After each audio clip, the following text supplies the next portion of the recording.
Hey guys, my name is Afzal. In today's video, I want to show you how to bring back those vibrant skin tones in a human face in Adobe Premiere Pro. Let's begin. First thing, go to the effects, search for Lumetri, drag and drop the Lumetri color effect onto your clip.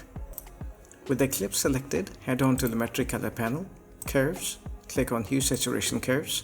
Hue is set, click on the dropper and click on her lips. You see the 2 points, raise the range a little bit. Go at the bottom, you will see sat versus sat. Do the same thing, pick the dropper, click on her lips, raise the range a little bit. Go to the effects control panel, click on Lumetri, open it up, click on free Bezier tool, draw a mask around her lips.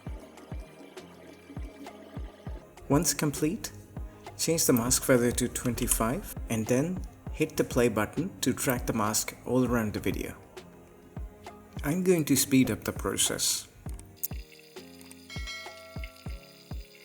Here is without the effect and here is the lips with vibrance back again. Well, that's about it for this video. If you enjoyed the video, hit that like button, and as always, thank you for watching and I'll see you in the next one. Take care. Bye bye.